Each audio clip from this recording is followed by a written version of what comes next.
Thank you guys for being in here. I know it is a beautiful day outside. If I were you, I would also want to be outside, but the fact that you're in here for our panel means a lot.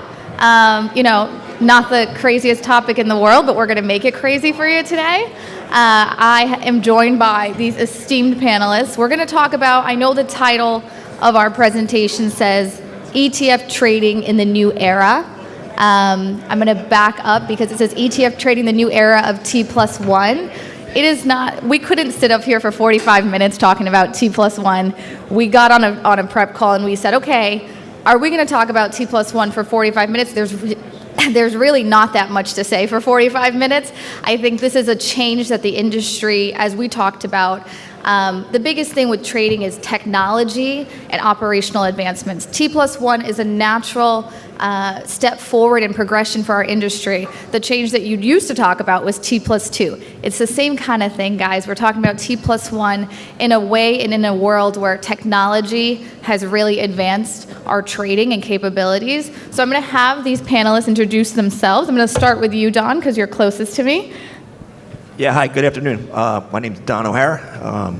I work CEO for a company called Penhaven Brokerage Partners, and we are an outsourced trading services solution firm helping and supporting asset managers and ETF managers and their kind of operational frustrations and smoothing that, making it more efficient for them, and then moving shares out to the market makers. Cool. Brian Gilman from Virtu Financial. We're a global liquidity provider and market maker. In my role at Virtu, I kind of serve two functions. On our lead market making business, I'm working with the ETF issuer community and the related ecosystem to bring products to market and then ultimately support and incubate those products once they're listed. And then on the customer facing side, dealing with the end users of ETFs for best execution. Thank you. Joyce? Hi, Joyce Rosalie. I'm in a new seat at Market Access. I'm heading up the sales effort for RFQ Hub, which is a request for quote platform for ETFs, ADRs, and options. I'm really excited about the role. I spent most of my career in trading and then on the issuer side at State Street, so bringing it all together on the execution for request for quote. All right, and my name is Bill Coleman. I lead the ETF capital markets team at Vanguard. We're responsible for the trading and liquidity health for our 86 US-listed ETFs here. Been with Vanguard for 18 years. My prior role before I took on this one was I was a PM and trader for our equity index funds and ETFs. Thanks, Bill. And I'm Naomi DePina. I work at GTS. If those of you know GTS, we're a market maker, a liquidity provider. ETFs is our bread and butter. We list ETFs as well as trade them. We work closely with even my best friend competitor here, Brian. Love him. But we are here to help support the market. I think the great thing about the panel we have in front of you today is we all touch a bit of a different part of the market. Brian and I touch the same part, but we work collaboratively, especially as these changes like T+1 are coming. It's important that we collaborate, but I do want to hear everyone's perspective. So obviously T+1, if you do not know, please write the date down, May 28th. You should know if you're in this room, I hope so, but you never know who's in here. Don, I want to start with you. Don, you work for an outsourced trading firm and you work with many clients, especially that need your support with trading. How is T+1 going to affect your clients? What's important to think about when it comes to T+1?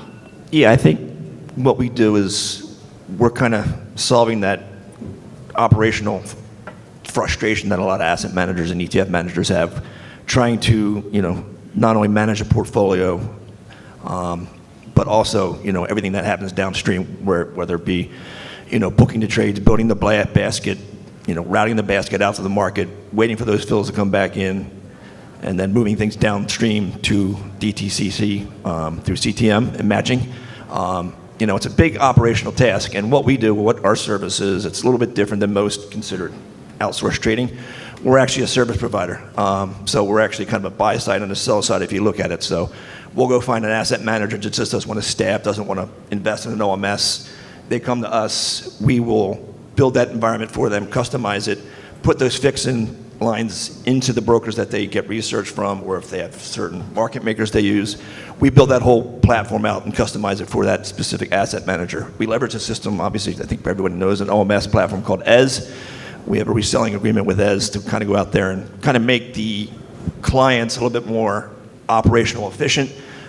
We have recently partnered with a firm, Ultimus, to kind of bolt on a front-end solution to their clients. So everything will kind of go downstream, all within one platform. So clients of Ultimus can kind of come to Penhaven, get the order management platform, work with our specialists to kind of book those trades, help them assist and build those baskets, and then when the baskets come through, we can kind of see what kind of liquidity is needed at end of day. We do have execution services on our desk. We are a broker-dealer, so we can execute. But a lot of times when we see kind of these more niche, kind of ETFs and these strategies, we're going to need liquidity providers, and that's where we turn to the GTSs and the Virtus and, kind of route to those guys to kind of help us, execute those trades. And everything comes back in, and then we take care of the end-of-day process for those asset managers, which I don't think a lot of PMs understand the frustrations that happen at the end of the day with matching. But, we take care of that and take that off their plate. So just along the lines of matching and how you work with partners like Brian from Virtu and others. Brian, going to you, talk about the T+1 change. I know you already are doing it for a lot of your clients, right? But what's going to change next week, and what should we be mindful of? Yeah, definitely. I think the important headline to me is that liquidity itself is not going to change. There's nothing prohibitive about T1 settle that's going to get in the way of market makers adding liquidity or accessing the primary market. And that's really number one, I think the most important thing to recognize. Yes, there's going to be an added layer of cost in certain circumstances, and that's a big caveat. But when market makers have to create international component funds to manage their risk, there's going to be added collateral, added funding costs, and that is going to show up in spread on block trades, larger block trades. Where I don't think you're going to see much effect is on screen liquidity or screen spreads, or even in larger sizes which is probably the majority, and I think Bill would agree, of funds that don't require create redeem in the international space, right? There's enough screen liquidity where you can wear a proxy hedge and ultimately get out of it before ever tapping the primary market. And in those instances, you're not really going to see any added cost. So I think the biggest burden, the biggest effect of T1 is really going to be operational and settlement. I'll start with settlement. There's going to be instances where market makers are creating, and if there's not a T0 create available, ultimately you're not going to be able to make delivery on T1 of that ETF, right? And for some clients, some in LATAM, some in the US who have some DTC margin issues, and others in Europe, they need settlement. It's non-negotiable, right? So what's going to be more important is the stock loan market, and I think one ramification you may see is, issuers are going to have a bigger focus on stock loan, but for those funds that can generate a good stock loan market and can offer T0 create, you might see them start to come off the list of some of these settlement-sensitive clients. So that's kind of the settlement piece. On the operational side, there's going to be a rule in place that requires same-day trade affirmation. So things like CTM are going to be pretty much required, as opposed to nice things to have. And the middle office, back office of trading firms and asset managers alike are just going to become that much more important. Take a NAV trade where we're so used to rebooking the next day at final NAV. If you choose to rebook a NAV trade now, you're going to be really scrambling to get it settled on the next day. So I think operationally, things are going to have to be smoother, more electronic, and just people are going to be working harder in operations, to be honest. Thank you. And speaking of operations, Joyce, you work with a fantastic technology that many people in this room use, RFQ, but you also work with issuers and a lot of trade desks as well. How do you feel the industry is prepared for this, or do you think that this is going to be smooth day one, or is it going to be a ramp-up process? Well, from our perspective at Market Access with RFQ Hub, we've obviously put in place that we are going to take in the trades. We are simply a piece of technology that sits in between the end client as well as the market makers. So the burden is really lying on them as a market maker to be truthful. We've fixed the technology, built the technology, so it's going to be seamless from our perspective. But I think that the burden from a pricing perspective, which is what we advertise as why you do a block trade on an RFQ platform, is, as Brian just mentioned, that's where they might potentially see pricing become an issue in some specific issues like international securities. So we could potentially, as a result, people might see that pricing widen out slightly on our platform as a result of what the market makers can and cannot do.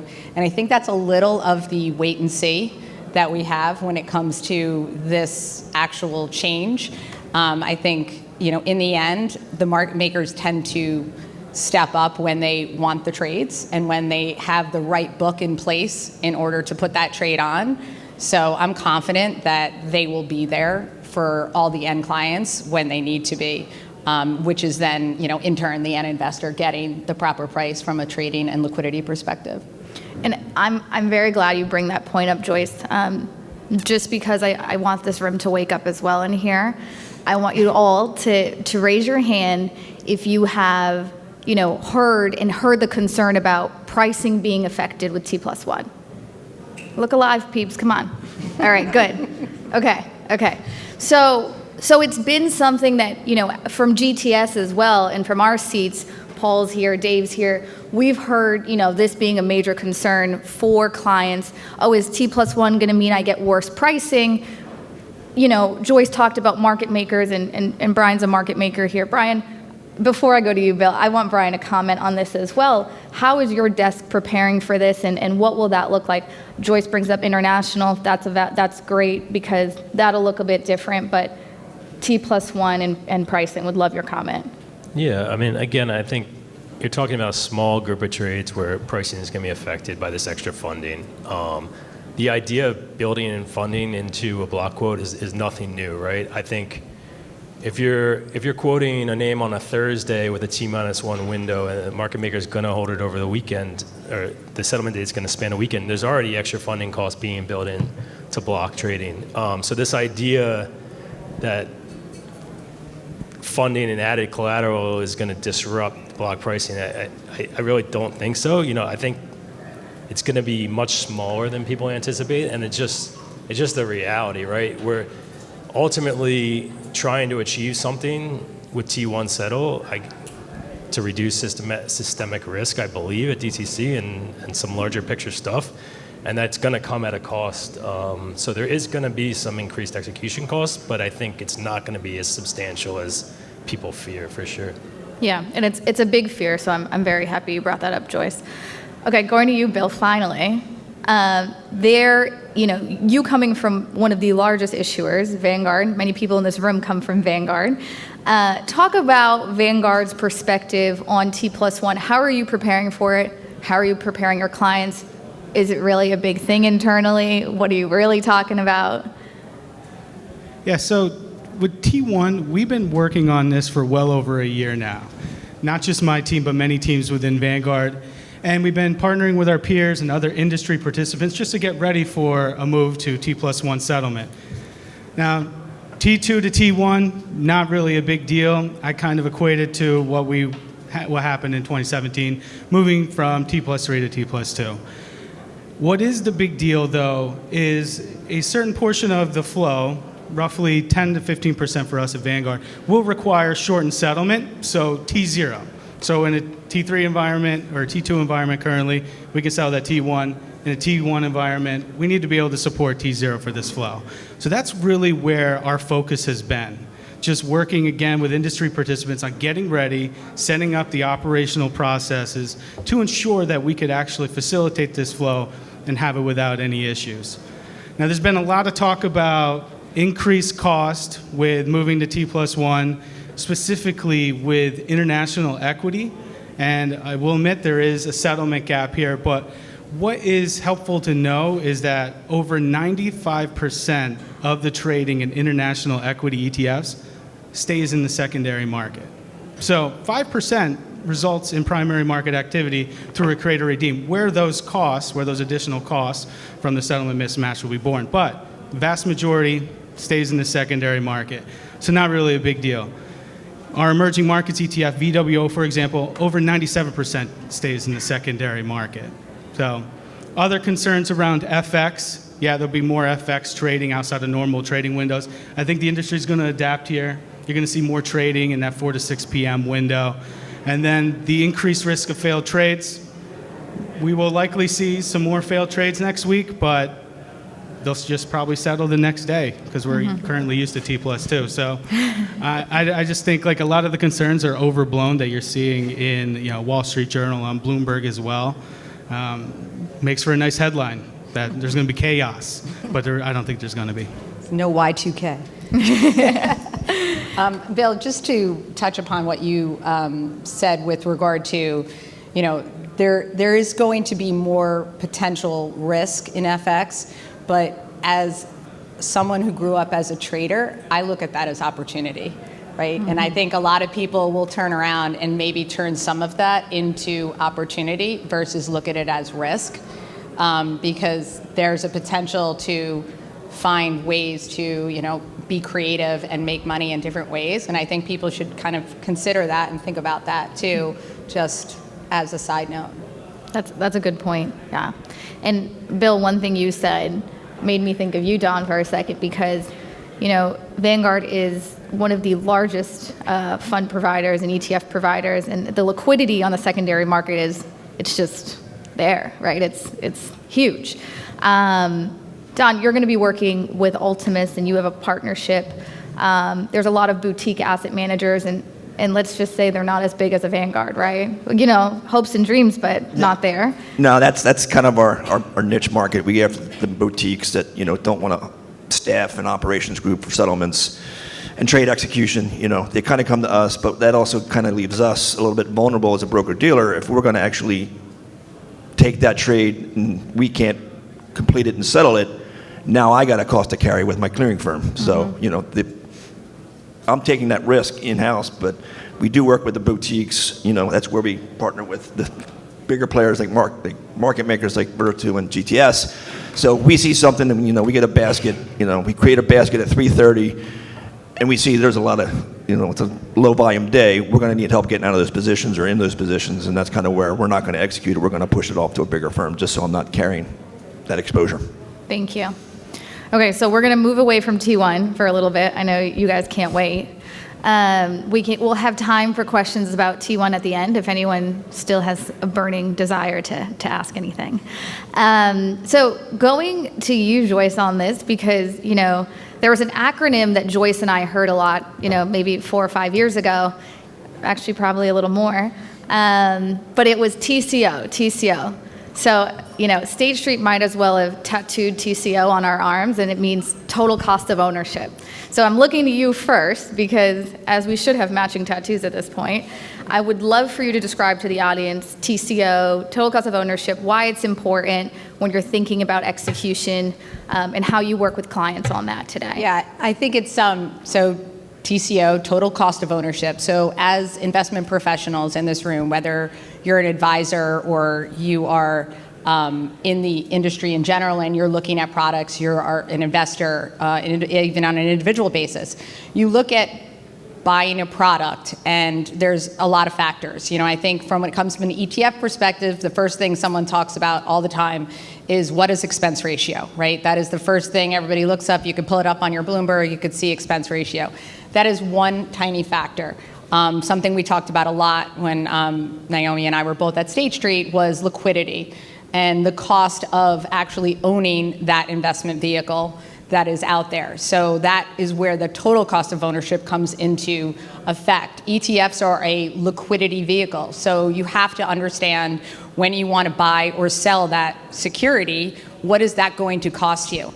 And that in turn is the liquidity in that product. We have many ways of accessing that liquidity through, there's a number of different ways to trade. And I say this all the time. I sold algos at some point in my lifetime, my career at Goldman.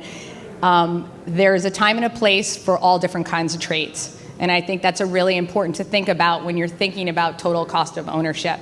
So if it's a very liquid security and you want to spread this over the day, you're going to use an algo. If it is something where it's super sensitive and you only want to go to one market maker and you want to call Brian or you want to call Naomi, you go to one market maker. Then there are times where you want to really understand what the market is, and you use an RFQ platform like RFQ Hub, where you can go to multiple market makers at the same time and see where the real market is when making comparisons, putting people in competition. So I just think it's important when you think about owning a security of any type, total cost of ownership of what it costs you, not just to own that product, but how to get in and out of a product, like an ETF that is a liquidity sleeve to your portfolio. Thank you, Joyce. And Bill, looking at you, because from an issuer's perspective, this is very important to talk to your clients about. I mean, at Vanguard, we're used to the marketing of, low cost, low cost, low cost. Everybody likes a good deal. But, talk a little bit about how you consult your clients, because some ETFs, as Joyce mentioned, are, more cost effective to hold in totality versus others. So how do you work with clients on TCO? Yeah, that's a really important point to make, is that you think prior to ETFs really blowing up in the last 10 to 20 years, mutual funds competed, and they competed 10 to 20 basis points variance in expense ratios. Now you're seeing all this flow into ETFs, and we are competing, especially in the space that Vanguard plays, mostly beta, where we're competing for like 1 to 2 basis points, sometimes even less than that. So total cost of ownership is really important. As fees compress down, you think about with ETFs relative to mutual funds, there's a whole nother cost of ownership, not just your expense ratio, it's a total cost of ownership. That is what it costs to actually purchase the ETF in the secondary market. So you think about, spread is part of that, market impact is part of that. So my team does a lot of work to educate our clients and end investors on the total cost of ownership for ETFs. We put out there ETF trading best practices, and going into where you think about expense ratio versus spread. Expense ratio really matters if you're going to hold it for long term. Spread really matters if you're going to hold it really short term. So we do a lot of work to educate clients on that, show them where the break even is relative to different expense ratios, relative to different spreads, to give them a full understanding of what the total cost is for them to trade an ETF. Awesome, thank you. And Don, as a buy-side trading desk, how do you work with clients on, they send you orders and, hey, maybe this may not be the best route, or how do you advise clients? Yeah, we work with the PMs, we are their trading desk down the hall, so if they have, an order coming through, or they're looking to build an order, we'll give them expectations, because a lot of these more boutique managers that we support, they may have an ETF, but they may have 10 institutional separate accounts. So they got to combine everything kind of in one block, which they kind of don't understand, but we build the block for them, and then we make sure that, everybody's being traded, each account's being traded, equally in their performance and pricing. So, depending on, the basket for the ETF might look like it might have enough liquidity going off at 340. But hey, we got to count the separate accounts and then maybe mutual funds. So now we got to go off at 2 o'clock to kind of get that VWAP, so everybody's in line. And I think just those operational aspects we got to get through with the PM's mind. They just want to put a ticket in and call it a day. Well, we're kind of going downstream, making sure everything's settling. The nice part about the great partnership with Ultimus is, they're the ETF administrator, they're the TA. Everything's kind of within their walls, and now they have to just push it over to Penhaven, where we can build that model. Book it, and then everything goes back into Ultimus and downstream. So it's an efficient, well-captured, contained kind of workflow, and that helps with the settlement process. If there's an issue with the settlement, Ultimus is calling my team. It's not going after the asset manager, it's coming to us, and we work it out internally. That's great, thank you. And Brian, I'm going to connect you back to Bill, because Bill is speaking from a capital markets perspective at an issuer. Don's going to work on behalf of some of the issuers, but you, as a market maker, listing these ETF, making sure the spreads are tight, as many of us do.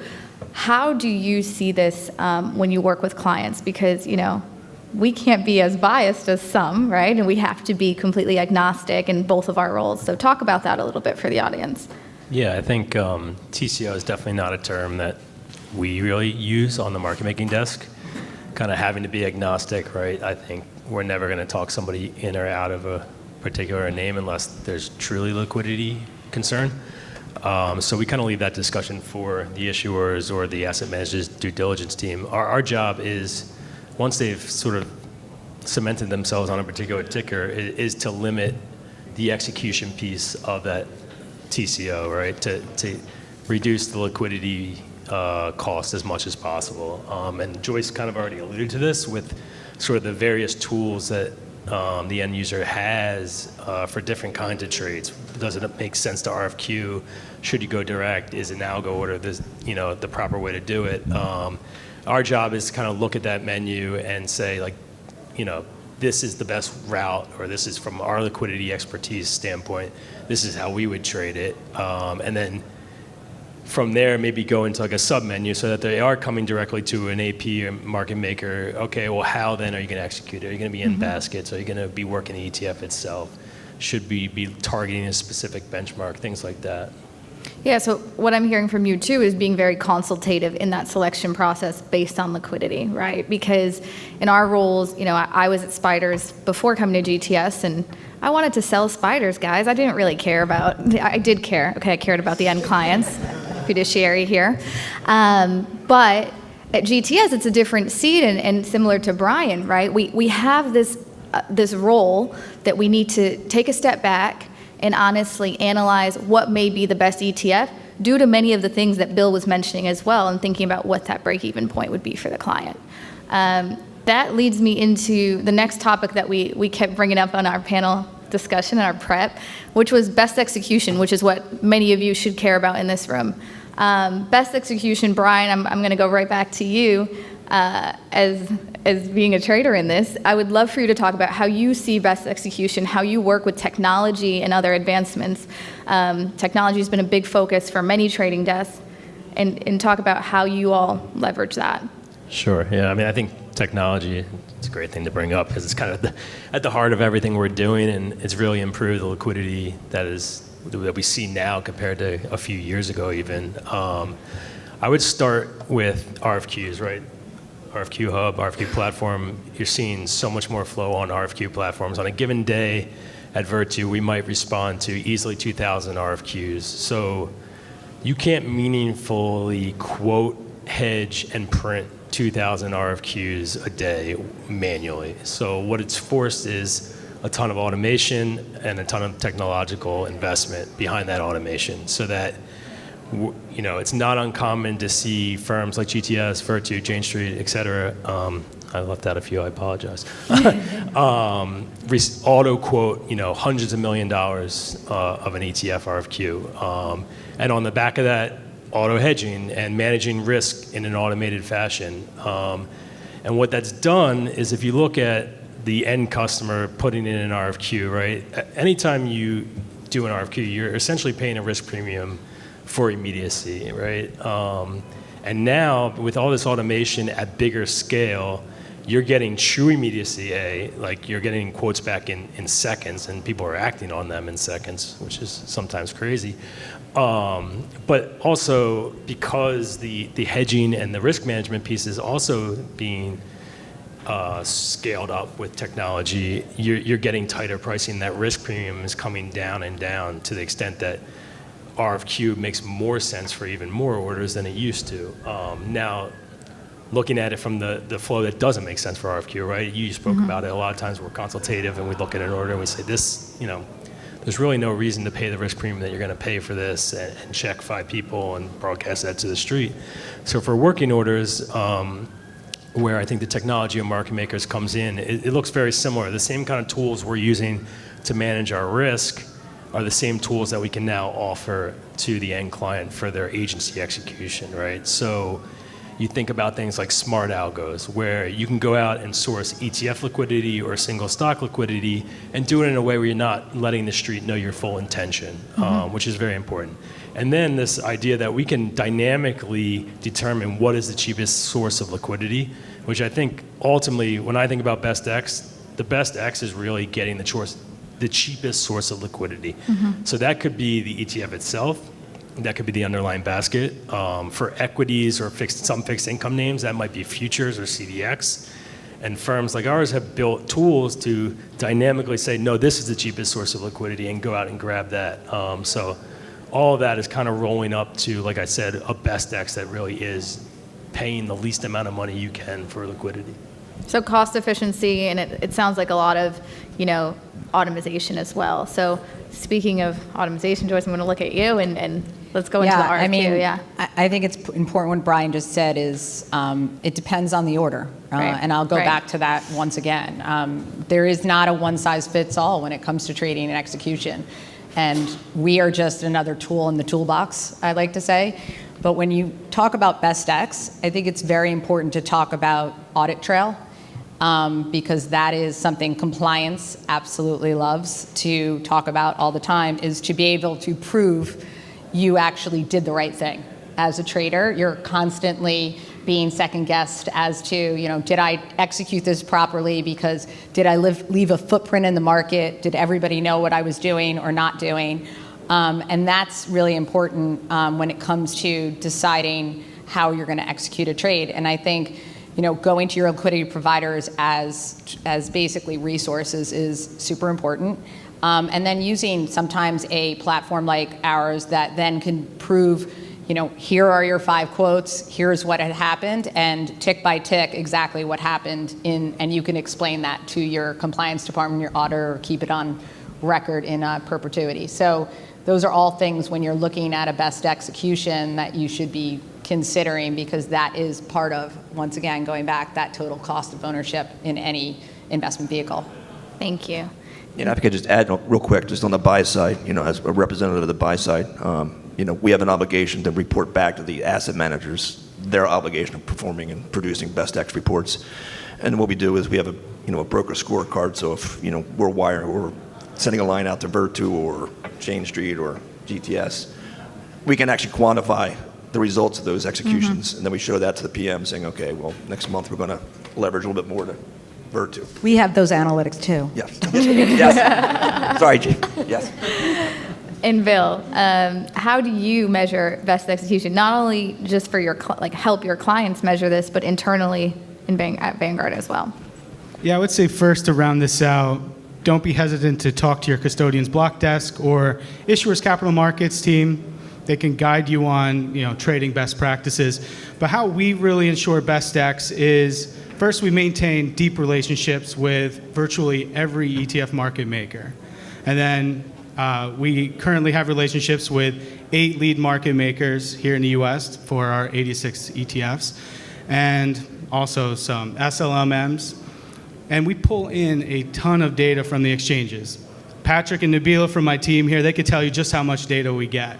And we look at every single market maker and we evaluate them on a few key metrics like time it inside, quoted spread, and participation rate. So we know who's active in our products. So if you come to us with a large trade and you want to know how best to trade this, we would, most likely if it's large, we will advise you to put in a competition through an RFQ.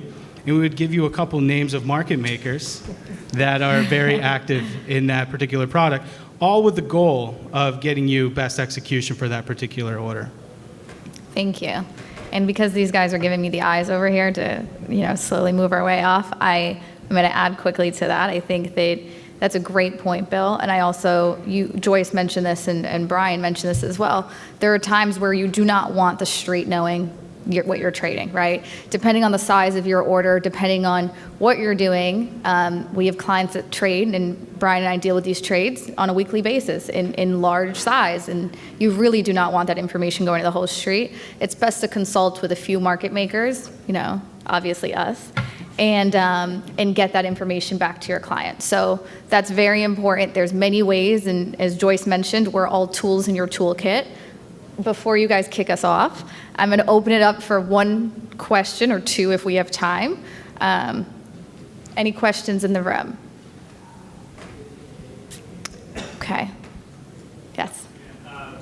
T+1 for domestic ETFs as an issue, or is there any benefit to adding that window? T-1 for, are you talking about like T-1 order entry for T0 settlement.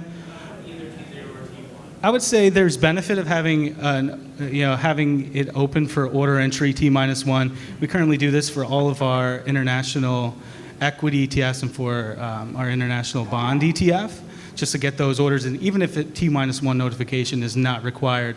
But especially for those international ETFs, T-1 order entry has been really important, and we've heard that from many different parties.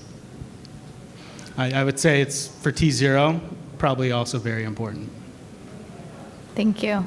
Any other questions? We're all experts in best execution in here, I guess. Okay. Thank you. Hey, Bill, curious how you guys are thinking about order windows for T0. Like, what are you thinking, T-1 order window and a T order window, and what would those times be, probably? Right now, we will have capability to do T0 orders on Tuesday, and the order window will be 7:30 in the morning until 9 a.m. 9 a.m. will be our cutoff, just because we have to meet a bunch of deadlines in order to get that communicated out. Is that guideline coming from the custodian? That guideline has basically been agreed upon with all the working groups that we've been involved in with, like SIFMA, DTC, that. So I believe a lot of our peers will have similar order windows. Great. Any other questions? Awesome. Well, thank you guys for listening in. Thank you to the ETP Forum. We're happy to be here.